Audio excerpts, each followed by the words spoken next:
कहानी शुरू होती है जहां हमें एक बेन नाम के इंसान को दिखाया जाता है जो कि कुछ यूनिक चीजों को बनाने में माहिर था।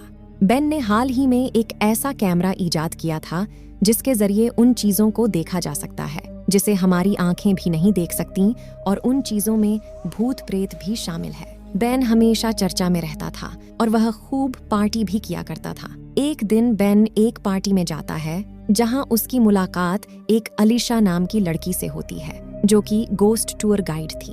बेन को अलीशा बहुत पसंद आती है और दोनों जल्द ही पति पत्नी बन जाते हैं। शादी के बाद बेन को पता चलता है कि अलीशा न केवल एक टूर गाइड है बल्कि उसके पास भूतों से बात करने की भी पावर है और वह मीडियम का भी काम करती है। बेन और अलीशा को साथ में कुछ ज्यादा समय नहीं हुआ था, तभी अलीशा की मौत एक एक्सीडेंट में हो जाती है जिससे बेन के पैरों तले जमीन निकल जाती है। बेन पहले जितना खुश रहा करता था अब उतना ही दुखी और अकेला हो गया था। बेन अपनी पत्नी की यादों से जुड़ा रह सके इसलिए उसने भी गोस्ट टूर गाइड का काम शुरू कर दिया था और उसी में बिजी रहने लगा था।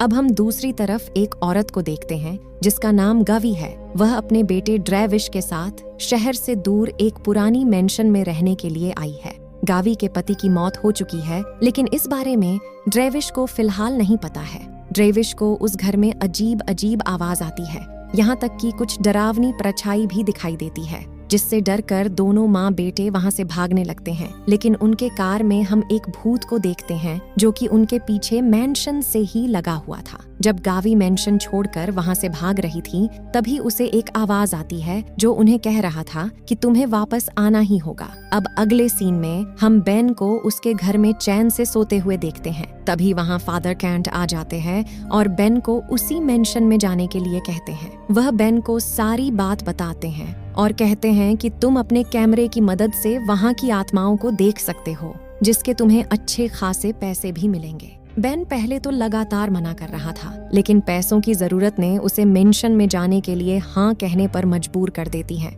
अब हम बेन को मेंशन के गेट पर देखते हैं जहां गावी और ड्रेविश पहले से मौजूद थे। क्या सच में वे दोनों वहां से बाहर नहीं जा पाए? ये हम आगे मूवी में जानेंगे। गावी बेन को घर में अंदर आने से पहले वार्न करती है कि अगर तुम एक बार घर के अंदर आ गए तो फिर यहाँ से बाहर नहीं जा पाओगे, इसलिए पहले ही सोच लो। बेन को गावी से पता चलता है कि जो भी इस घर में एक बार आ जाता है फिर उसे यहाँ के भूत बाहर नहीं जाने देते। यहाँ तक कि फादर कैंट भी इस जाल में फंस चुके थे। अगले दिन ये चारों यानी बेन, गावी, ड्रेविश, कैंट मिलकर प्लान बना रहे थे कि कैसे इन भूतों से छुटकारा पाया जा सके और हम अपनी लाइफ खुलकर जी सके। कांट कहता है कि जैसा कि बेन के कैमरे से साबित हो चुका है कि यह सारे भूत हैं और अब हमें इनसे छुटकारा दिलाने में ऐसे इंसान की मदद चाहिए होगी जो पूरे मेंशन का मैप बना सके, और एक मीडियम की भी जरूरत होगी जो इन भूतों से बात करके जान सके कि वो ऐसा क्यों कर रहे हैं, आखिर उनका मकसद क्या है। बेन अपने प्लान के तहत पूरे घर में स्पेशल कैमरा फिट कर देता है जिसमें सारे भूत इधर उधर चलते फिरते दिखाई देते हैं। तभी ड्रेविश कहता है कि शायद ये सारे भूत हमें डराने नहीं बल्कि हमसे मदद मांगने की कोशिश कर रहे हैं। अगली सुबह मेंशन के मैप के बारे में जानकारी लेने के लिए कैंट और बेन एक बूढ़े आदमी के पास जाते हैं जिसका नाम ब्रश होता है,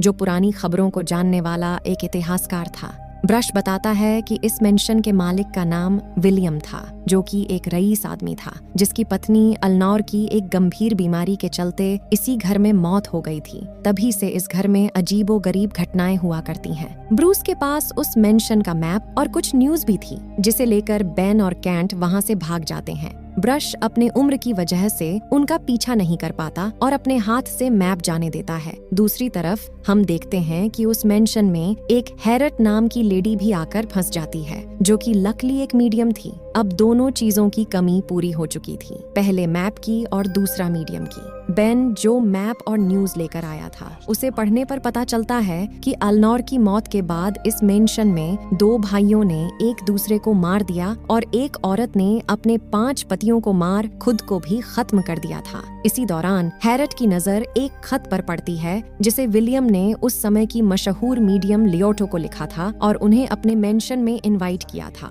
उस खत में एक रूम के बारे में भी जिक्र था जिसे हैरट मैप में खोजती है और जब उन्हें वह रूम मिल जाता है, हैरट सभी के साथ मिलकर विलियम की आत्मा बुलाने का काम करती है और विलियम की आत्मा वहां आ भी जाती है, लेकिन वह पेपर पर कुछ लिखकर वापस चली जाती है। उस पेपर पर लिखा था, मैडम लियोटो से बात करो। हैरट लियोटो की आत्मा को बुलाती है, लेकिन वहां लियोटो की आत्मा तो नहीं आती, बल्कि एक बुरी आत्मा आ जाती है जो कि वहां की चीजों को फेंकने लगती है और साथ में हैरट को भी रूम से बाहर फेंक देती है।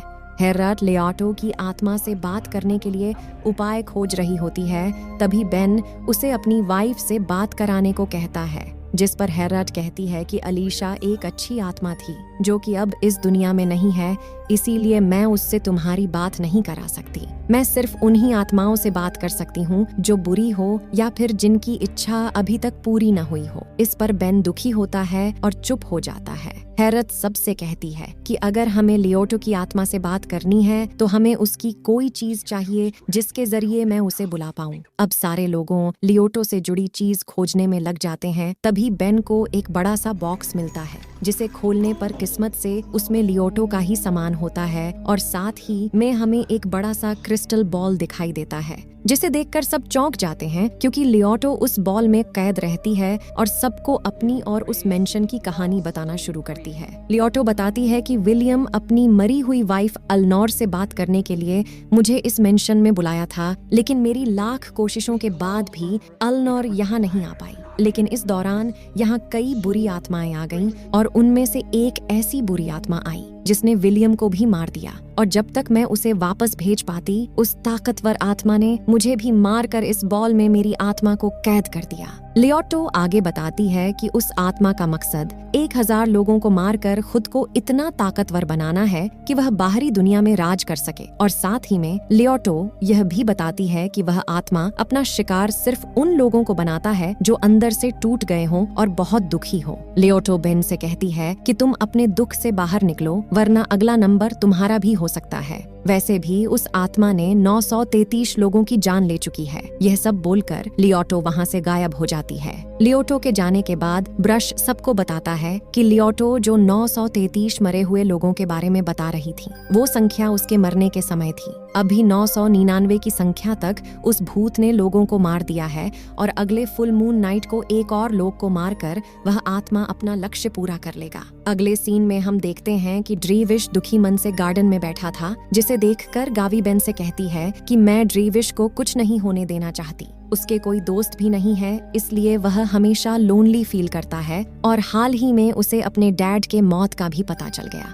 जिससे वह और भी दुखी रहने लगा है। बेन ड्रीविश के पास जाकर इधर उधर की बातें करता है और उसे चीयर अप करने की कोशिश करता है, जिसमें वह कामयाब भी होता है। कहानी आगे बढ़ती है। हैरट बेन से कहती है कि हमें उसे ईविल स्पिरिट के बारे में जानने के लिए उसकी दुनिया में जाना होगा और वह रिचुअल शुरू कर देती है। इस दौरान बेन भूतों की दुनिया में पहुंच जाता है जहां वह विलियम से मिलता है। विलियम बेन को वहां से जल्द रियल लाइफ में जाने के लिए कहता है। इतने देर में बेन के ऊपर एक बिना सर वाले भूत ने हमला कर दिया, लेकिन हैरट की मदद से बेन वापस रियल लाइफ में आ जाता है, जहां बेन के बताए गए स्केच के आधार पर पता चलता है कि क्रम्प नाम का एक धनी आदमी हुआ करता था, जिसके बचपन में ही उसके माँ के गुजरने के बाद उसके डैड ने उसे पीट कर घर से बाहर निकाल दिया। लेकिन कुछ ही दिनों के बाद उसके डैड की अचानक मौत हो गई और क्रम्प अपने घर वापस चला आया। क्रम्प रोज अपने घर पार्टी किया करता था। तभी पूरे शहर में यह खबर फैल गई कि क्रम्प बुरी शक्तियों के लिए पार्टी में आए लोगों को चुनकर उनकी बलि दिया करता है, जिसकी सजा देने के लिए उस शहर के लोगों ने क्रम्प के सर को काट कर इस घर में ही दफन कर दिया। हैरत यह सब जानने के बाद बेन से कहती है कि हमें क्रम्प से छुटकारा पाने के लिए उसकी किसी सामान को ढूंढ कर खत्म करना होगा, जिसमें बेन की मदद एक भूत करता है और बेन को क्रम्प का हैट मिल जाता है, जिसे लेकर वह मेंशन वापस आता है। लेकिन वहां क्रम्प ने ब्रश को अपने वश में कर लिया था और ब्रश बेन पर हमला कर उससे हैट छीनकर उसे जलाने के लिए आग में फेंक देता है, ताकि क्रम्प वापस अपनी दुनिया में ना जा सके और वह इसी दुनिया में राज कर सके। इतनी देर में वहां गावी भी ड्रेविश और कांट के साथ मेंशन पहुंच जाती है। कांट वहाँ की सभी आत्माओं को कन्विंस करता है और कहता है कि अगर तुम क्रम्प का साथ न देकर हमारा साथ दो तो तुम इस दुनिया से छुटकारा पाकर सुकून से अपनी दुनिया में जा सकते हो, वरना क्रम्प तुम सबको एक न एक दिन मार ही देगा। कैंट की बातें सारी आत्माएं मान लेती हैं और वह सब बेन की तरफ हो जाती है। तभी क्रम्प एक राज खोलता है और कहता है कि मेरा असली शिकार बेन तो था ही नहीं, मेरा असली शिकार तो ड्रेविश है, जिसे तुम सब ने खुद ही यहाँ लाया है। ड्रेविश अपने पिता के मौत से बहुत दुखी है और मुझे दुखी आत्मा ही चाहिए, लेकिन क्रम्प तब तक ड्रेविश की जान नहीं ले सकता जब तक कि ड्रेविश खुद अपनी जान देना ना चाहे। ये रूल है आत्मा को मारने का। बेन ड्रेविश को समझता है और उसे कहता है कि तुम अपने अंदर कोई दुख नहीं रखो, हम सब तुम्हारे साथ हंसी खुशी रहेंगे, और ड्रेविश उसकी बात मान लेता है। इधर हेरट रिचुअल शुरू कर चुकी रहती है, जिससे नर्क का दरवाजा खुल जाता है और क्रम्प उस दरवाजे की तरफ खींचा चला जाता है, लेकिन क्रम्प को अपनी ताकत से खुद को रोक रहा होता है। बेन उसे धक्का मारकर अंदर की तरफ धकेल देता है, जिसके साथ ही क्रम्प की कहानी वहीं खत्म हो जाती है और सारे भूत जिन्हें अपनी दुनिया में लौटना होता है वो चले जाते हैं, और जिनकी इच्छा इसी दुनिया में रुकने की होती है वे रुक जाते हैं। कहानी के अंत में हम इस मेंशन में एक हेलोवीन पार्टी देखते हैं, जहां पर सभी एक साथ मिलकर पार्टी कर रहे होते हैं, जिसमें बेन, गावी, ड्रेविश, कांट, हेरट और धरती पर रुके सारे भूत शामिल होते हैं। तो इसी के साथ 2023 में आई द हॉन्टेड मैंशन का एक्सप्लेनेशन यहीं खत्म होता है। तो दोस्तों, ये कहानी आपको कैसी लगी हमें कमेंट करके जरूर बताना। अगर आपको पसंद आई हो तो इस वीडियो को लाइक करके हमारे YouTube चैनल को जरूर सब्सक्राइब